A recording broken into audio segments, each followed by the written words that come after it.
This channel does not promote any violent, harmful, or illegal activities. All content provided by this channel is meant for an educational purpose only.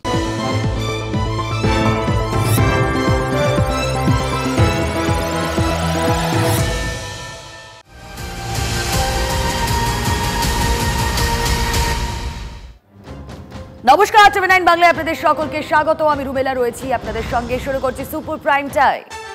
প্রতিবাদের মাঠ, সেই মাঠ আজ দখল হতে দেখলাম।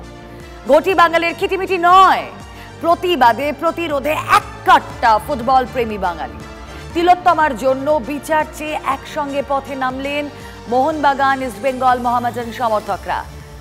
একজোট হয়েই তারা পুলিশের লাঠি খেলেন, বৃষ্টিতে ভিজলেন, স্লোগান তুললেন সুবিচারের জন্য। বেনজির দৃশ্যের সাক্ষী থাকলো এই বাংলা।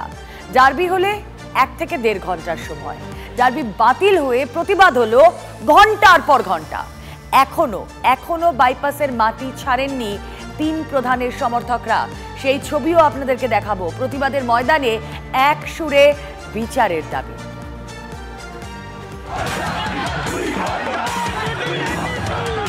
বৃষ্টি মাথায় বেনজির প্রতিবাদ।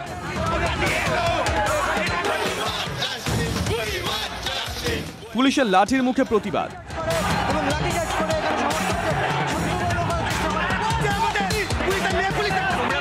ময়দানি রেশারেশি ভুলে একজোট হয়ে প্রতিবাদ।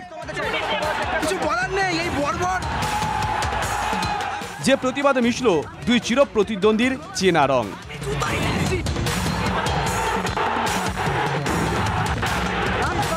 তিলোত্তমার অ্যালবামে বেনজির ছবি। না, গ্যালারি শো নয়, শো অন দ্য রোড। দিনটা মোহনবাগান বনাম ইস্টবেঙ্গলেরও নয়, ইস্টবেঙ্গল আর মোহনবাগানের। হাতে হাত মেলালেন মোহামেডান সমর্থকরাও।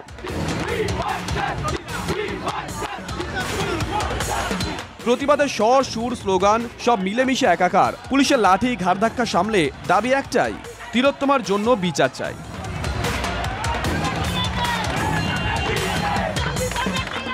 তিলোত্তমা ধর্ষণ খুনের ঘটনায় আছে উত্তাল বাংলা। বিভিন্ন ক্ষেত্রের মানুষ স্বতঃস্ফূর্ত প্রতিবাদে সামিল। এরই মধ্যে রাতারাতি বাঙালির আবেগের মোহনবাগান ও ইস্টবেঙ্গল ডার্বি বাতিলের সিদ্ধান্ত বিতর্কের আগুনে ঘি ঢেলেছে। প্রশ্ন উঠছে, শয়ে শয়ে পুলিশ নামলো প্রতিবাদ ঠেকাতে, তত পুলিশ দিয়ে কি ম্যাচটা করানো যেত না?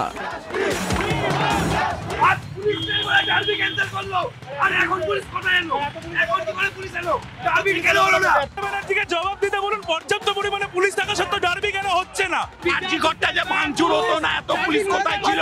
পুলিশ কেন গিয়ে রেভিশন করছে না? এখানে কেন আমাদেরকে কেন বাধা দিচ্ছে? আমরা যে ডার্বির ওখানে দিতে পারলো না, আমরা জাস্টিসের জন্য এখানে থাকবো। রবিবার সন্ধ্যে 7টায় যুবভারতী স্টেডিয়ামে ডুরান্টের ডার্বির কিক অফ হওয়ার কথা ছিল। বেনজিরভাবে 2 দলের সমর্থকরাই চেয়েছিলেন স্টেডিয়ামে উপস্থিত হয়ে তিলোত্তমার জন্য বিচার চাইবেন। সেই মতো সোশ্যাল মিডিয়ায় শুরু হয় প্রচার। ঠিক যেভাবে মেয়েদের রাত দখলের কর্মসূচি সুপার হিট হয়েছিল, একই উন্মাদনা তৈরি হয় এক্ষেত্রে। কিন্তু শনিবার বিকেলেই ডুরান্টের আয়োজকরা ঘোষণা করেন পুলিশ পর্যাপ্ত নিরাপত্তা দিতে অপারগ, তাই বাতিল করা হচ্ছে ডার্বি। প্রতিবাদে ফেটে পড়েন 2 দলের সমর্থকরা। ঠিক হয় তিলোত্তমার জন্য সুবিচারের দাবিতে এবং ম্যাচ বাতিলের সিদ্ধান্তের বিরুদ্ধে যুবভারতীর সামনে প্রতিবাদ সংগঠিত হবে।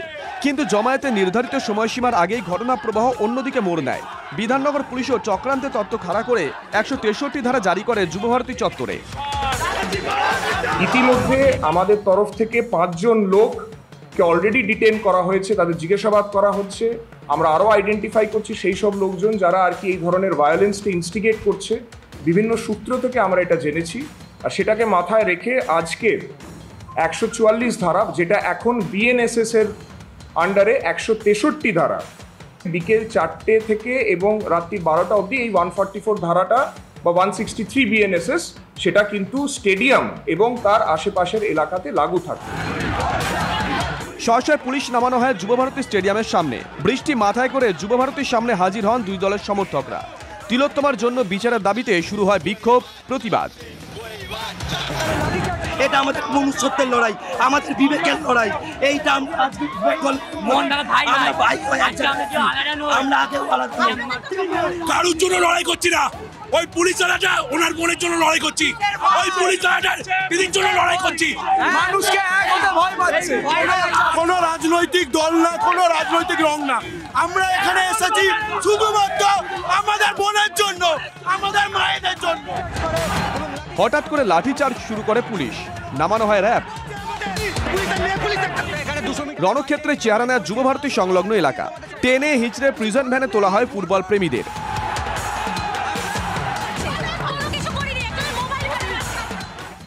আমার মনে হয় এটা ফুটবলের জয় হলো, ফুটবলের সমর্থকদের জয় হলো। এটা ফুটবলের সমর্থকদের জয় হলো। আপনাদের প্রথমেই বলা হচ্ছে না পুলিশের পক্ষ থেকে যে নিরাপত্তা দেওয়া হচ্ছে না, তাই খেলাটা বন্ধ। আজকে প্রচুর নিরাপত্তা, আমরা সেই ছবিও তো দেখতে পাচ্ছি, প্রচুর নিরাপত্তা। নিরাপত্তা দেখুন না, ফুটবল আটকানোর জন্য যে নিরাপত্তা হচ্ছে, সেটা যদি ফুটবল করানোর জন্য হতো আরামসে ফুটবল ম্যাচ হতো। মহিলা পুলিশটা আমাকে মারছে, মহিলা পুলিশকে মারছে। আজকে থেকে কি বলবে? তো পুলিশের কথা শুনে আপনারা তো পুলিশের কি বলবে? আমি তো টিএমসি পার্টি করি, আজকে কি বলবে? কিছুক্ষণ পর পুলিশ থামে, কিন্তু প্রতিবাদের সুর আরো চড়ে। ঝমঝমিয়ে বৃষ্টি নামে, তার মধ্যেই তিলোত্তমার জন্য বিচার চেয়ে চলতে থাকে প্রতিবাদ। যোগদান করেছি কারণ আমি একজন নাগরিক, আর আমার এটা কর্তব্য। আমার সাথে রয়েছে, সে যদি রাস্তায় বেরোনোর জন্য ভয় পায়, একা বেরোনোর জন্য আর কোনোদিন না কেউ করতে পারে, তার জন্য আমাদের সবাই মিলে স্ট্যান্ড নেওয়া দরকার। প্রতিবাদের ময়দানে নেমে কেউ কেউ মন্তব্য করে গেলেন, ফুটবল মাঠে গোড়াদের হারানো বাঙালিকে কি এত সহজে দমিয়ে রাখা যায়? কৌস্তব শর্মিষ্ঠা, সুশোভনের রিপোর্ট, TV9 বাংলা। বাঙালির বড় ম্যাচে প্রতিবাদের স্বর দমিয়ে দিতে চেয়েছিল পুলিশ, উল্টে কি হলো সেটা তো দেখলেন। পুলিশের নিষেধাজ্ঞাকে থোড়াই কে পুলিশ কি কণ্ঠ চেপে ধরার চেষ্টা করছে?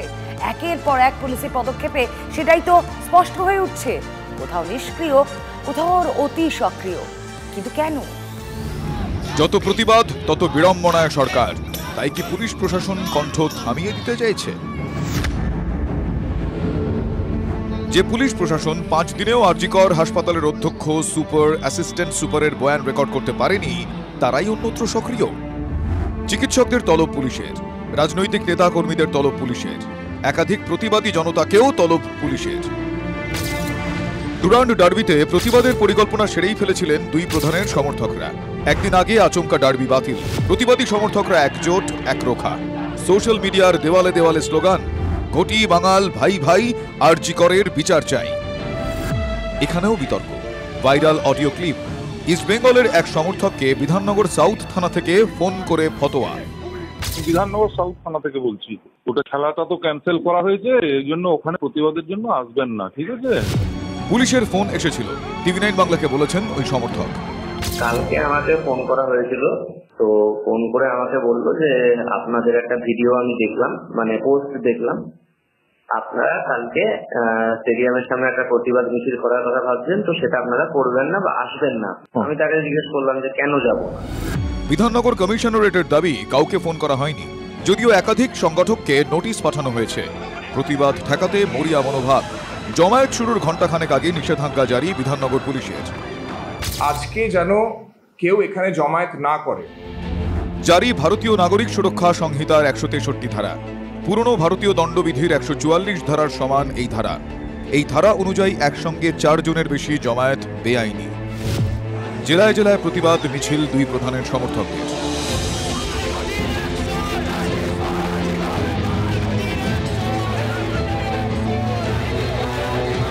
তিলোত্তমার যে এইভাবে নৃশংসভাবে যে রেপটা করা হয়েছে, তার প্রতিবাদে আমরা সবাই আজকে একত্রিত হয়েছি। ইস্ট বেঙ্গল এবং মোহনবাগান দুই দলের সমর্থকদের মিলিত প্রচেষ্টা। এই যে তিলোত্তমা 1 সপ্তাহ হয়ে গেল, এখনো পর্যন্ত তার কোনো বিচার হয়নি। বিভিন্ন ভাবে তাকে কোনোভাবে চেপে দেওয়ার চেষ্টা চালানো হচ্ছে সরকারের পক্ষ থেকে। আজকে ডার্বি ছিল, স্বতঃস্ফূর্তভাবে ইস্ট বেঙ্গল মোহনবাগান সমর্থকরা আজকে মাঠে গিয়ে খেলা দেখতো। সেই মানে রাজনৈতিক চক্রান্তে সেই ডার্বিকেও বন্ধ করে দেওয়া হয়েছে। ভয় পেয়ে রাজ্য সরকার, রাজ্যের পুলিশ প্রশাসন যেভাবে ডার্বিকে বাতিল করলো, এবং সামগ্রিকভাবে এটা শুধু তিলোত্তমার মধ্যে আজকে সীমাবদ্ধ নেই। আজকে 1 সপ্তাহ অতিক্রম হয়ে গেল, এখনো যে মেন অভিযুক্ত সে ধরা পড়লো না। তাই সেই জাস্টিস চাওয়ার জন্য আজকে আমরা বর্ধমানের রাজপথে নেমেছি।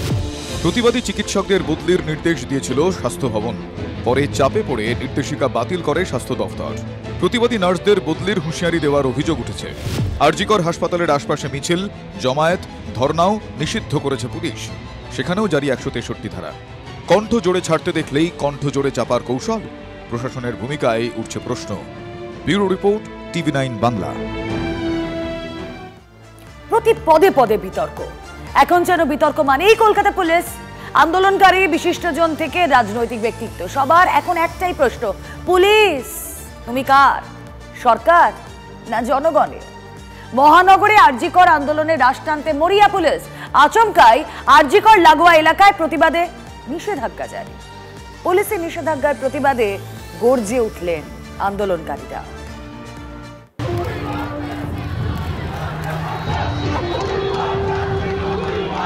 স্বাধীনতা দিবসে রাত দখলের রাতে আরজিকর হাসপাতালে বেনজির আক্রমণ চালায় দুর্বৃত্তরা।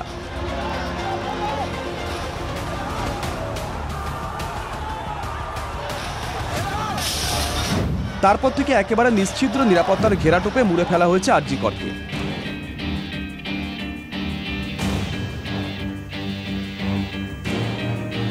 এদিকে হামলার পর থেকে আরজিকরের সামনে একাধিক জমায়েত হয়েছে, চলছে মোমবাতি মিছিল।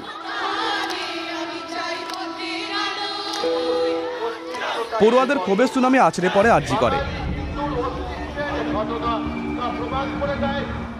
আর এসবের মাঝেই আরজিকর লাগোয়া অঞ্চলে প্রতিবাদে নিষেধাজ্ঞা জারি। 163 ধারা জারি কলকাতা পুলিশের। 7 দিন আরজিকর লাগোয়া রাস্তার জমায়েতকে বেআইনি বলে গণ্য করা হবে। 5 জনের বেশি জমায়েত করা যাবে না। পুলিশি নির্দেশ অমান্য করলে আইনানুগ ব্যবস্থা নেওয়া হতে পারে। কলকাতা পুলিশের দাবি, হাতে লাঠি নয়, শান্তি রক্ষার্থে এই পদক্ষেপ। ভারতীয় সুরক্ষা সংহিতা, যা পুরনো 144 ধারা জারি করা হয়েছে। ঠিক কোন কোন রাস্তায় জমায়েত করা যাবে না? আরজিকরের পূর্ব দিকে বেলগাছিয়া রোড, জেকে মিত্র রোড ক্রসিং, পশ্চিম দিকে শ্যামবাজার 5 মাথার মোড়, উত্তর দিকে শ্যামবাজার 5 মাথার মোড় থেকে বেলগাছিয়া রোড, জেকে মিত্র রোড ক্রসিং পর্যন্ত বেলগাছিয়া রোডের উত্তরমুখী ফুটপাত, দক্ষিণ দিকে শ্যামবাজার 5 মাথার মোড় থেকে বেলগাছিয়া রোড, জেকে মিত্র রোড ক্রসিং পর্যন্ত বেলগাছিয়া রোডের দক্ষিণমুখী ফুটপাত। পুলিশের এই নির্দেশে ক্ষোভে ফুঁসছেন আন্দোলনকারী থেকে বিশিষ্টজনেরা। আমার মনে হয় যে এখানে স্লোগানিয়ারিং বা প্ল্যাকার্ড নিয়ে যেটা হচ্ছে, এটা অত্যন্ত শান্তিপূর্ণ একটা বিক্ষোভ, সেটা তো একটা বেসিক অধিকারে পড়ে। 5 জনে কখনো মিছিল হয়? এটা কি ধরনের একটা আইওয়াসের খেলা চলছে, বা মানে একটা কি বলবো পাওয়ার ডমিনেশন চলছে, আমি বুঝতে পারছি না। নিজেদেরকে মানে ঢাকার জন্য আর কি করবে? এটাও একভাবে আমাদের আন্দোলনকে দমানোর একটা চেষ্টা বলেই মনে করছি। আরজিকরের ভেতরের যে মানুষ, তাদের 14 তারিখের ঘটনার যে মব অ্যাটাক, সেটা দিয়ে তাদের প্রচণ্ড ভয় পাইয়ে রাখা হয়েছে, এবং সেই জুজু দেখিয়ে যে আবার মব অ্যাটাক হতে পারে, এই জুজু দেখিয়ে বাকি আর কাউকেই সেখানে পৌঁছতে দেওয়া হচ্ছে না। এই বৃষ্টির মধ্যে, প্রতিকূল অবস্থার মধ্যে প্রায় 1000, 2000, 5000-এর কাছাকাছি মানুষ হচ্ছে, সেইটা তো আমার মনে হয় সরকার কোথাও ভয় পেয়েছে, এবং সেটা আমাদের আন্দোলনকে কোনো একটা জায়গায় আটকে নিয়ে যাওয়ার জন্য এইটা শুরু হয়েছে। শাসক দল ও পুলিশকে একহাত নিয়েছে বিরোধীরাও। পুলিশ নিজে চূড়ান্ত ব্যর্থতার পরিচয় দিয়েছেন। এখন ওরা কোনো আন্দোলনকেই আর মেনে নিতে পারছেন না। ডার্বি বন্ধ করে দিলেন, এখন বলছেন যে আরজিকরের চারপাশে কোনো রকম জমায়েত করতে পারবে না। তাহলে কলকাতা পুলিশ তার ব্যর্থতা স্বীকার করে নিচ্ছে। এখন সরকার এই আন্দোলনকে গলা চিপে ধরতে, গণতন্ত্রকে একদম নস্যাৎ করবার জন্য ঘুরে ফিরে একটা কালা আদেশ জারি করেছে। Bureau report, TV9 Bangla.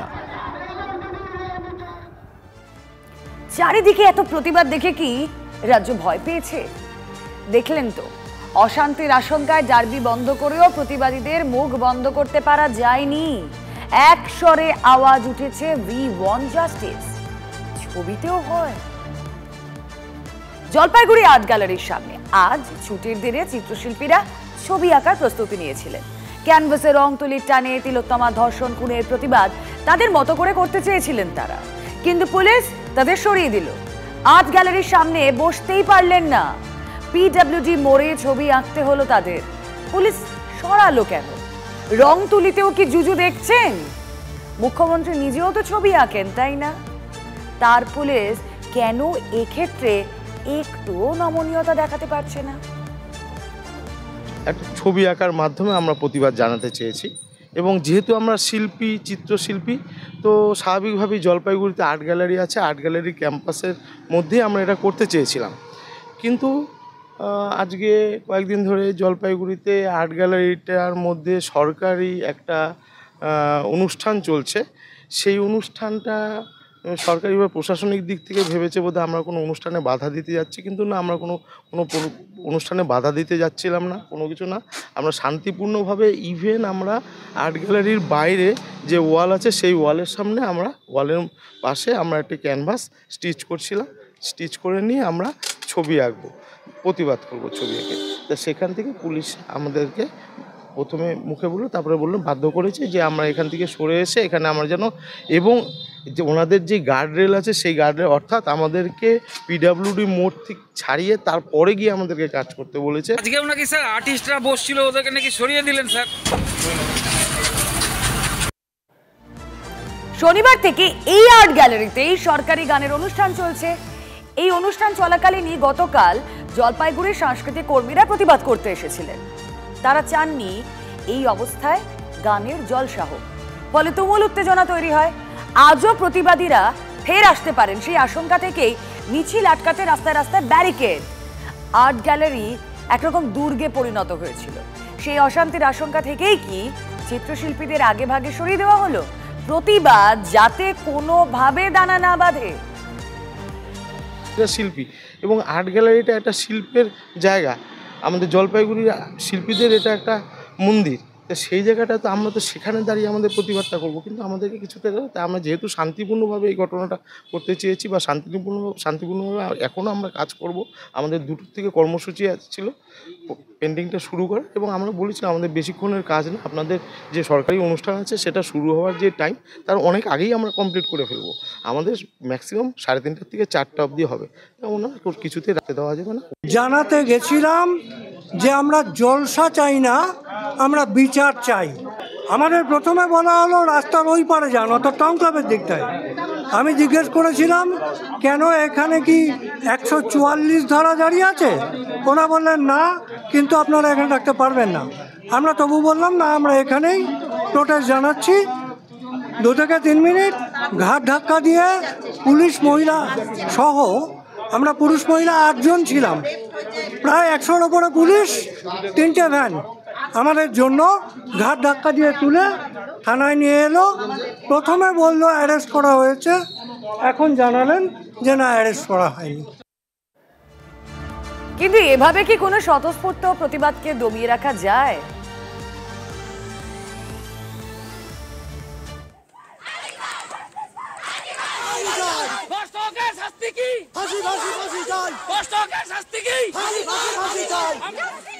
না, যায়নি দমিয়ে রাখা। অন্ততপক্ষে সেই ছবিটা দেখেই আপনারা বুঝতে পারছেন। জলপাইগুড়ির বাংলাদেশ সীমান্ত লাগোয়া সাতকুড়াতেও আজ আওয়াজ উঠল, বিচার চাই। তিলোত্তমার ধর্ষণ খুনের সুবিচার চাই। জলপাইগুড়ি মানিকগঞ্জ বাজার থেকে সাতকুড়া প্রায় 7 কিলোমিটার হাঁটলেন তারা, মুখে প্রতিবাদের স্লোগান।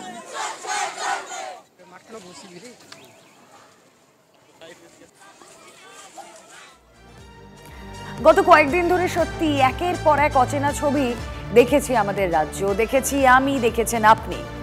অপরাধীদের ফাঁসি চাইছেন কোন রাজ্যের মুখ্যমন্ত্রী প্রথম দিন থেকে।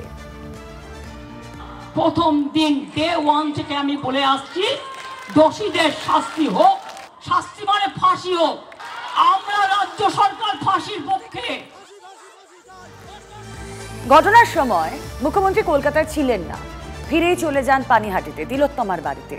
নিহত চিকিৎসকের পরিবারের পাশে থাকার আশ্বাস দেন। যদি বাবা মার কোনো সন্দেহ থাকে তাদের থেকে তার কথা শুনবার জন্য আমি প্রায় 1 ঘন্টা ছিলাম।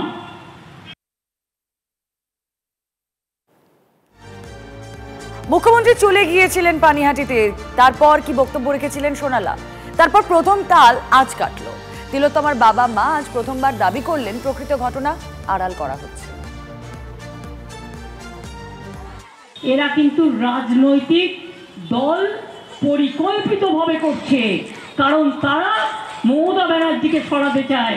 আন্দোলনের মধ্যেই আমার জন্ম।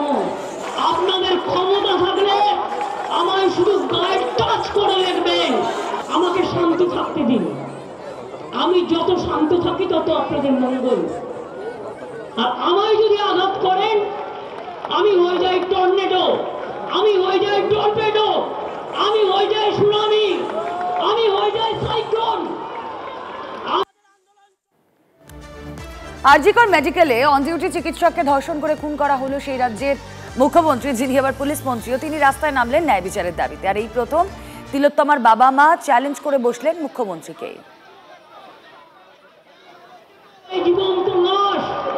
উনি এত কথা বলছেন, উনি নিজে রাস্তায় নামছেন, আন্দোলন করছেন, নির্যাতিতার বিচার চাই, এদিকে উনি আন্দোলন যাতে না হয় সেই বন্ধ করারও চেষ্টা করছেন। এটা কি ধরনের দ্বিচারিতা কেন করছেন উনি?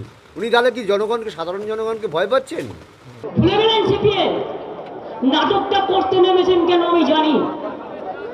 আপনার তো মেয়েটিকে সমবেদনা জানানোর থেকেও, পরিবারকে সমবেদনা জানানোর থেকেও আপনার হিংসা লক্ষ্মীর ভান্ডারের ওপর। এই যারা কন্যাশ্রী প্রকল্প বা লক্ষ্মীর ভান্ডার এগুলো নিচ্ছেন, তারা নেওয়ার আগে তাদের লক্ষ্মী সুরক্ষিত কিনা একবার ভাববেন। মমতা ব্যানার্জিকে মারতে হবে, অপমান করতে হবে। আরে আমাকে মেরে ফেলতে তো অনেকবার গেছেন, মেরে ফেলুন না। কোথায় মারবেন বলুন? দাঁড়িয়ে থাকবো একা, পুলিশ থাকবে না আমার সাথে, মারণ গুলি করে আমি দেখছি। যারা মুক্ত কণ্ঠের প্রতিবাদ করছে উনি তাদের কণ্ঠকে রোধ করার চেষ্টা করছেন। এখন তো আমরা ভালোই ব্যাপারটা বুঝতে পারছি কেন করছেন। সেটা উনি নিজে প্রতিবাদ করছেন রাস্তায় নেমে, আবার যাতে প্রতিবাদ না হয় তারও ব্যবস্থা করছেন। রাজ্যবাসী এবং দেশবাসীকে একটাই বার্তা দিতে চাই যে আমার মেয়ের মতন মেয়ের পাশে আছে, তাদের আমরা সব সময় সাথে আছি। ওনার বাধা না মেনে তারা যেন আমাদের পাশে থাকে। রং ছাড়াই আমাদের কাছে এসে দাঁড়াচ্ছে, তারা দাঁড়িয়ে তারা বিচার চাক, এটা আমরা সবার কাছে চাই। আচ্ছা, এই রাত দখল করে কি হলো বলুন তো? প্রশাসনের মনোভাব কি বদলালো? মনে তো হচ্ছে না। নবান্নের নিদানটা শুনেছেন? বলা হয়েছে যথাসম্ভব মহিলাদের নাইট ডিউটি না দিতে। যে নির্দেশিকা ঘিরে বিভিন্ন মহলে বিতর্ক তৈরি হয়েছে। প্রশাসন রাতে নিরাপত্তা দিতে ব্যর্থ বলেই কি ফরমান? প্রশ্ন তুলছেন অনেকেই।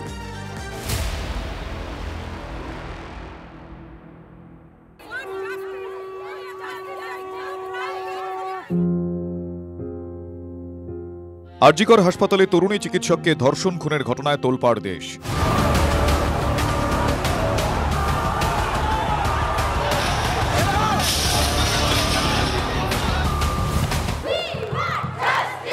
সেই আবহেই কর্মক্ষেত্রে মেয়েদের নিরাপত্তায় জোর দিতে রাত্রিরের সাথী প্রকল্প এনেছে মমতা বন্দ্যোপাধ্যায় সরকার।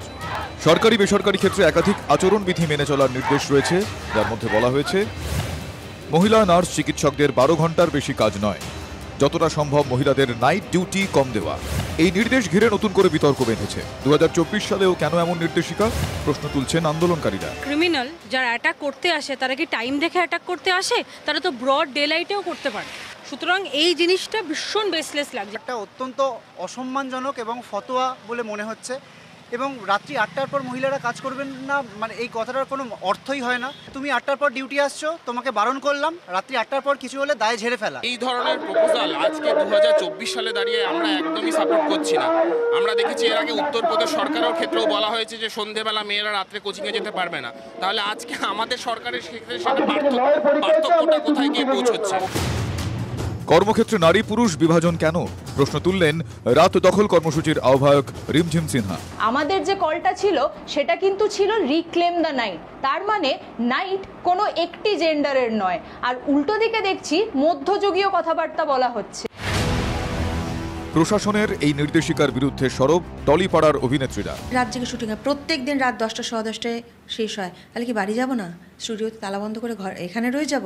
কেন না স্টুডিওর গেটের বাইরে বেরোলেই আমি সুরক্ষিত নই? না, এটা ঠিক নয়। আমি করব না নাইট শ্যুট।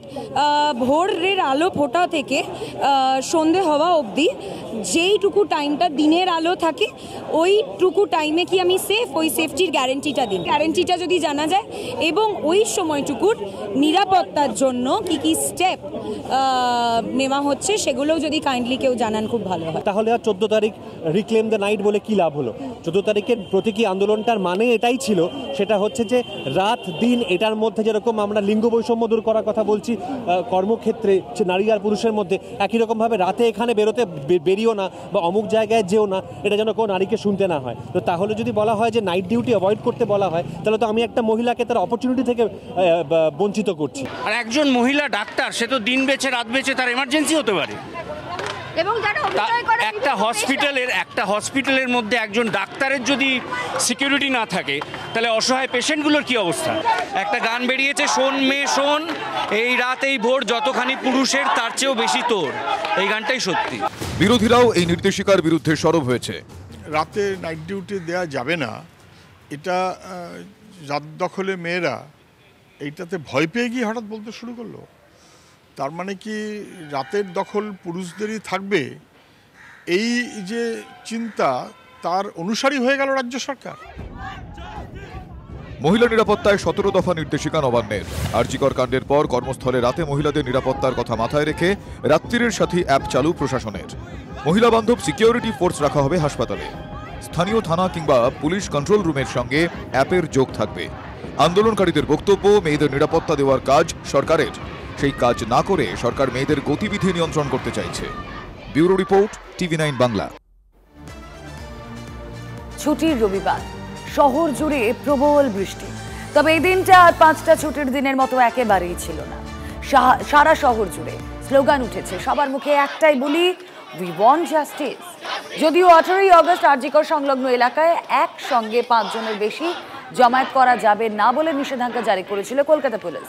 আর সেই সব কিছু নিষেধাজ্ঞাকে নস্যাৎ করে বৃষ্টি মাথায় রাস্তায় নামলেন টলিপাড়ার শিল্পীরা। সব চেনামুখী ধরা দিলেন এক ফ্রেমে। আর 5টা সাধারণের মতো তাঁদেরও একটাই দাবি, তিলোত্তমার বিচার চাই। আমার মতে তারকারা পথে নেমেছে কিনা জানি না, আজকে আমার মতে মানুষ পথে নেমেছে। আমরা তো মানুষ, আমি তো নিজেকে তাই মনে করি। আমি মানুষ হিসেবে বহু জায়গায় এই বিষয়ে পথে নেমেছি, তো আমি জাস্টিসের দিকেই তাকিয়ে রয়েছি। আমাদের জগতের লোকজনদের একসঙ্গে আনাটা খুব ডিফিকাল্ট হয়, খুব কঠিন হয়ে যায়। সেই কারণে আমাদের একটু সময় লেগে গেল, নিঃসন্দেহে সেটা অনস্বীকার্য। সিনেমা পাড়ার একটাই স্বর, জাস্টিস ফর আরজিকর। খুব কথা উঠছে আজকে রাজনৈতিক কি কোনটা অরাজনৈতিক। আমাদের মিছিল অরাজনৈতিক নয়, আমাদের মিছিল ধর্ষণের রাজনীতির বিরুদ্ধে। আজ তারকারা পথে নেমেছেন, তারা বলছেন তারাও তো মানুষ, তারা একটা মেয়ের বিচার চাইছেন, তিলোত্তমার বিচার চাইছেন। তাই তিলোত্তমার পথে তারকা সারা পশ্চিমবঙ্গ চাইছে, সারা পৃথিবী চাইছে, আমরাও তার বাইরে নই। আমরা এই প্রত্যেকটা দাবির সাথে একমত, সহমত, এবং আমরাও বিচার চাই। আর বিচার চলছে, আমরা আরো স্পষ্টতা, স্বচ্ছতা চাই তদন্তে। নারী হিসেবে আজকে পথে নেমে যে নিজেদের বেসিক রাইট, নিজেদের সেফটির জন্য দাবি করতে হচ্ছে, এবং এরকম ঘৃণ্য অপরাধের জন্য বা ঘৃণ্য অপরাধের প্রতি বিচারের জন্য দাবি করতে হচ্ছে, সেটা অলরেডি অনেকটা লজ্জাজনক। We are absolutely United. এবং এই মিছিলটা আমরা দেখছি দলমত, রাজনৈতিক অবস্থান নির্বিশেষে মানুষ এসছেন। 14 তারিখে দেখিয়ে দিয়েছে কলকাতা কি করতে পারে।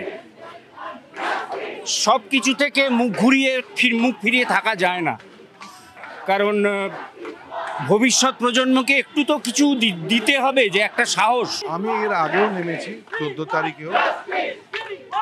আজকে আমরা সিনেমার লোক, টেলিভিশনের লোক এখানে এসেছি, কারণ আমরা ন্যায় বিচার চাইছি এবং সঠিক ন্যায় বিচার চাই। 2024-এ দাঁড়িয়ে যে ঘটনাটা ঘটেছে, জঘন্য ঘটনাটা ঘটেছে আমাদের শহরে, তার যেন পুনরাবৃত্তি না হয়, সেই কারণেই আজকে আমরা এখানে। এক হচ্ছে পুলিশের প্রশাসনের ব্যর্থতা, 2 হাসপাতালের প্রশাসনিক ব্যর্থতা, এবং এই ব্যর্থতার বিরুদ্ধে সবাই আজকে সোচ্চার হয়েছে বিভিন্ন জায়গায়। অনেক মানুষ তো এই ধারণা নিয়েও ক্রাইম করে যে আমার শাস্তি পেতে পেতে হয়তো আমার দাড়ি পেকে যাবে, অসুবিধা নেই, অর্ধেক জীবনটা হয়তো আমার কেটেও যাবে, তাতে আমার অসুবিধা নেই। সেইটা যাতে না হয়, এমন ভয়ানক যাতে শাস্তি হয় যেন পরবর্তীকালে যে কেউ এই জিনিসটা করতে গেলে 1000 বার ভাব। বারবার কিন্তু এই কথাটাই উঠে আসছে যে সময় দিতে তারা রাজি আছে, কিন্তু ন্যায় বিচার কিন্তু পেতেই হবে। প্রত্যেকবারের মতো যেন এই ন্যায় বিচারও কোথাও যেন প্রলং না হয়ে যায়। মানুষের মন পড়া গেলে কত কিছুই না টের পাওয়া যেত, তাই না? তিলোত্তমার ধর্ষণ খুনের ঘটনায় ধৃত সঞ্জয় রায়ের মনের আঁচ পেতে এবার ফরেনসিক সাইকোলজিক্যাল অ্যাসেসমেন্ট পদ্ধতির ব্যবহার করতে চলেছে সিবিআই, এমনই সূত্রের খবর। কেন কোন মনোভাবে এই অপরাধ ঘটানো হয়েছে তা খুঁজে বের করাটাই এখন তদন্তকারীদের কাছে সবচেয়ে বড় চ্যালেঞ্জ।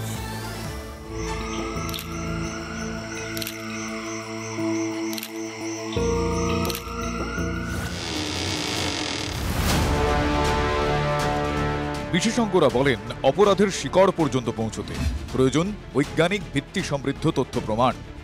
আরজিকর কাণ্ডে তিলোত্তমার ধর্ষণ খুনের ঘটনার সত্য সন্ধানে এবার ধৃত সঞ্জয় রায়ের ফরেনসিক সাইকোলজিক্যাল অ্যাসেসমেন্ট করানোর পথে হাঁটতে চলেছে সিবিআই।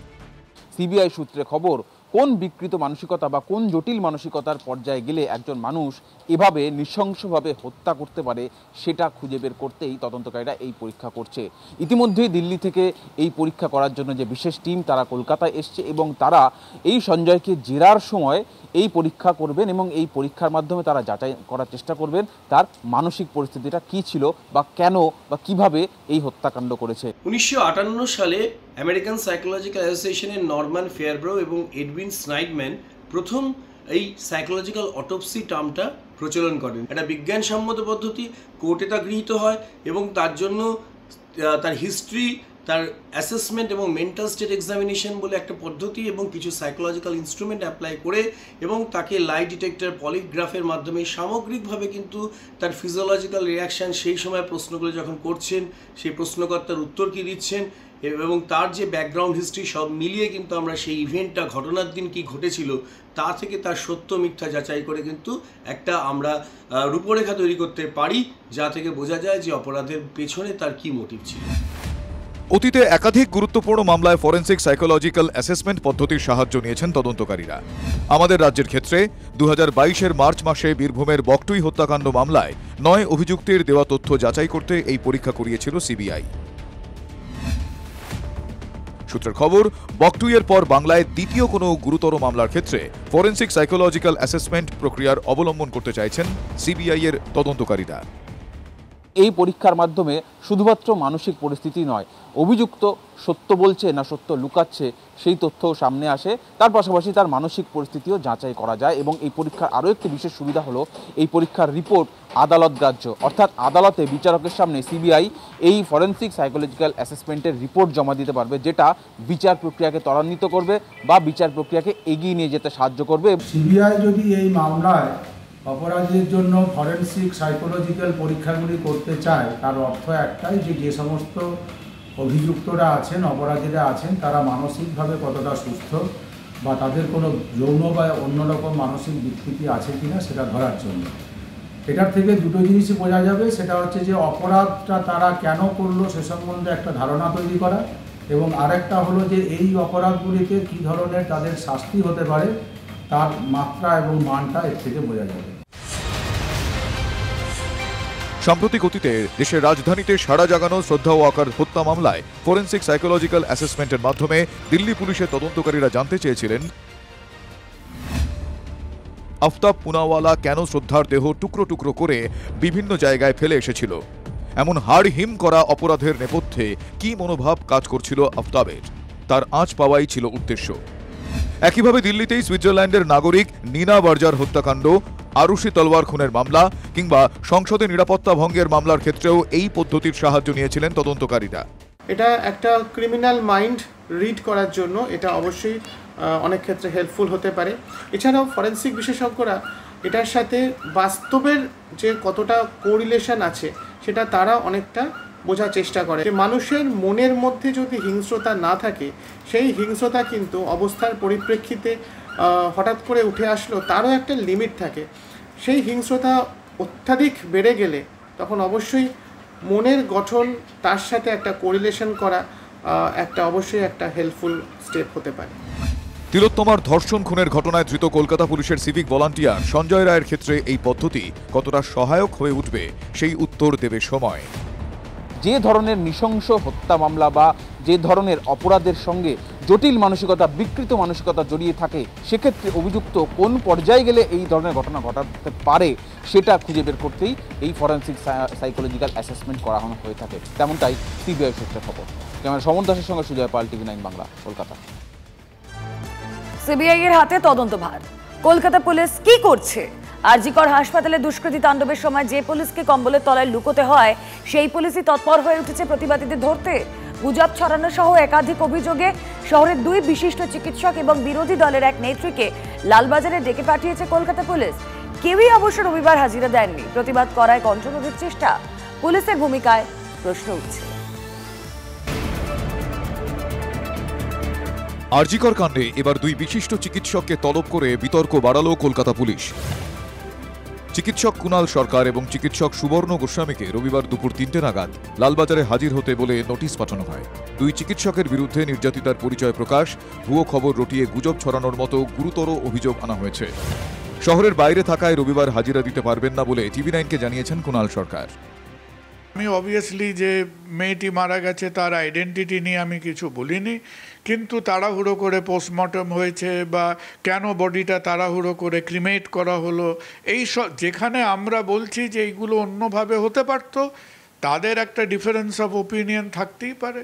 আমাদের যেমন আমাদের দিককার যে পয়েন্ট অফ ডিফারেন্স সেটা আমরা আর্টিকুলেট করেছি। কুণালের দাবি, সমাজ বা সংবাদ মাধ্যমে তিনি কোথাও নির্যাতিতার পরিচয় প্রকাশ করেননি, তবে তদন্ত প্রক্রিয়া নিয়ে কিছু স্বাভাবিক প্রশ্ন তুলেছিলেন।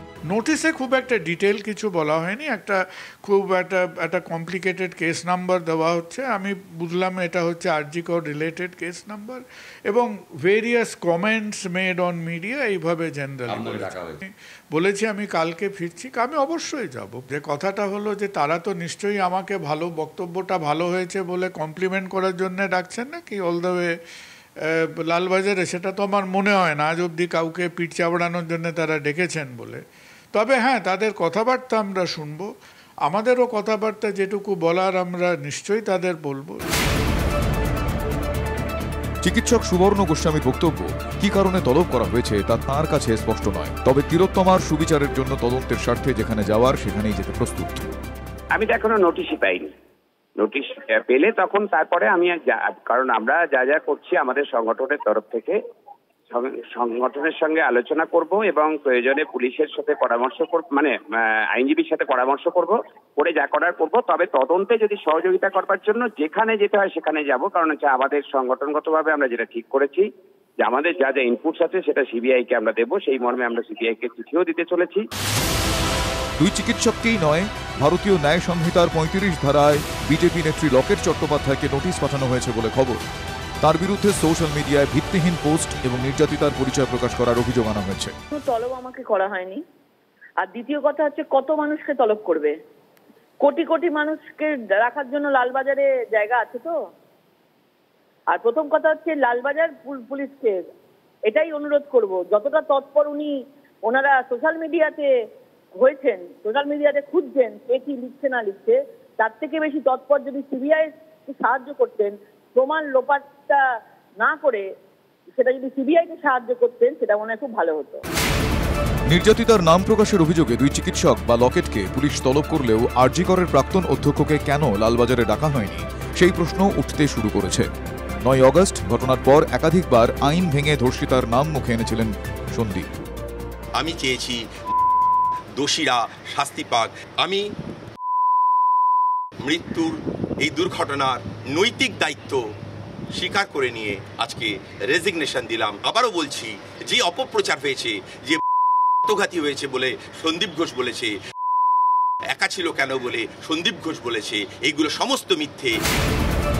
তিলোত্তমার ধর্ষণ খুনের তদন্তে প্রথম দিন থেকেই কলকাতা পুলিশের ভূমিকা নিয়ে গুচ্ছ গুচ্ছ প্রশ্ন উঠেছে।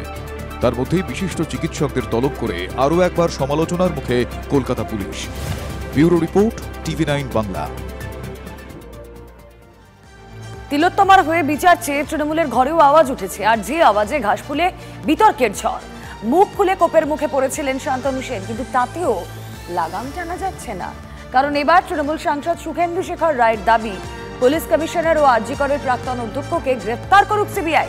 সব নাটক, কটাক্ষ বিরোধী। পুলিশ কমিশনারকে হেফাজতে নিয়ে জেরা করুক সিবিআই, প্রাক্তন অধ্যক্ষকে হেফাজতে নিয়ে জেরা করুক সিবিআই। না, এই দাবি বিরোধীদের নয়। সোশ্যাল মিডিয়ায় এই দাবি করে বঙ্গ রাজনীতিতে ফের বিস্ফোরণ ঘটিয়েছেন তৃণমূলের রাজ্যসভার সাংসদ সুখেন্দু শেখর রায়। আরজি করে নারকীয় ঘটনা। তিলোত্তমার মর্মান্তিক পরিণতির জন্য শুধুই কি সঞ্জয় দায়ী? তথ্য প্রমাণ লোপাটের চেষ্টা হচ্ছে কি? কিছু কি আড়াল করার চেষ্টা হচ্ছে? প্রাক্তন অধ্যক্ষ সন্দীপ ঘোষেরই বা কি ভূমিকা? প্রথম থেকে এমনই হাজারো প্রশ্ন।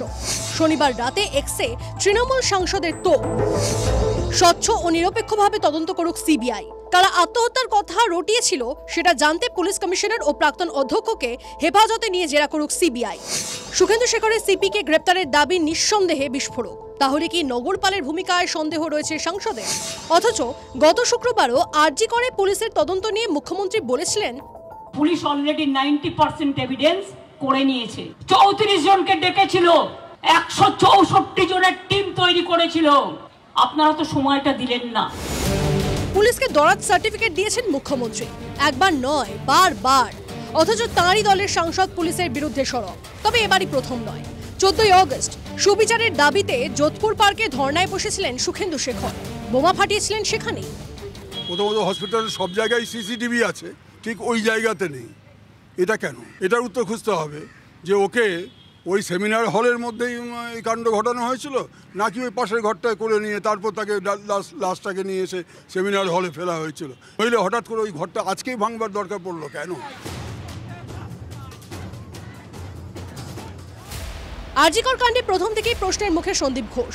ঘটনার 4 দিনের মাথায় অধ্যক্ষের পদ থেকে ইস্তফা দেন। মৃত্যুর এই দুর্ঘটনার নৈতিক দায়িত্ব স্বীকার করে নিয়ে আজকে রেজিগনেশন দিলাম। প্রিন্সিপাল নিজে রেজিগনেশন করে দিয়েছিলেন, বলছিলেন যে আমার বাড়িতেও তো বাচ্চারা আছে, যেভাবে আমাকে গালিগালাজ করা হচ্ছে, তা আমরা তাকে বুঝিয়ে বলেছি ঠিক আছে আপনাকে ওখানে কাজ করতে হবে না, আমরা ওনাকে সরিয়েছি অন্য জায়গায়। হাসপাতালের যিনি প্রধান তিনি তো অরণ্যদেবের মতো ঘুরে বেড়াচ্ছেন বাউন্সার নিয়ে। তিনি বলেন আমি পদত্যাগ করে দিলাম, সরকারি চাকরি ছেড়ে দিলাম।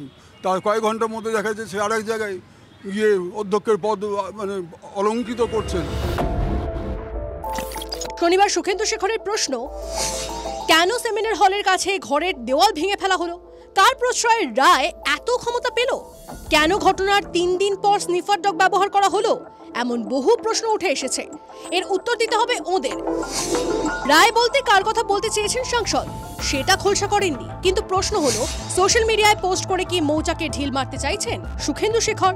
পুলিশ কমিশনারকে কাস্টোডিয়াল ইন্টারোগেশন অর্থাৎ সিবিআই পুলিশ কমিশনারকে গ্রেফতার করুক এবং জেরা করুক, এই দাবির তীব্র বিরোধিতা করছি। তৃণমূলের নানা নেতার নানা মত। সুখেন্দুর তুলে দেওয়া অস্ত্রে তৃণমূলকে ঘায়েল করতে মাঠে নেমে পড়েছে বিরোধীরা।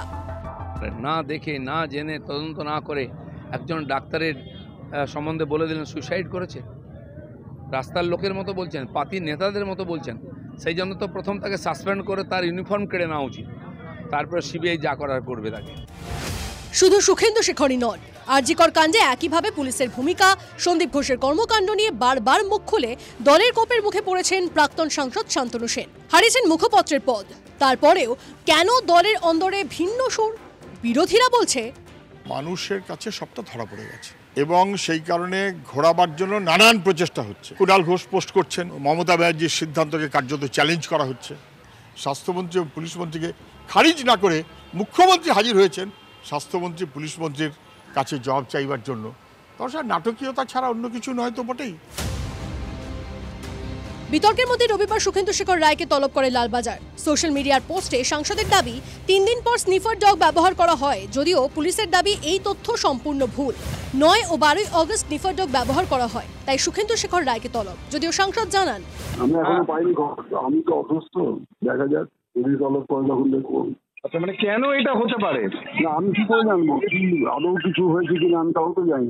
যদি হয়ে থাকে তখন দেখবো, তখন বলবো। রাজনীতি নিয়ে যারা চর্চা করেন তাদের প্রশ্ন, সত্যিই কি দলের অন্দরে ভিন্ন সুর, নাকি তৃণমূল নেতাদের নানা মতের পিছনে রয়েছে রাজনীতির কোনো খেলা? TV9 বাংলা।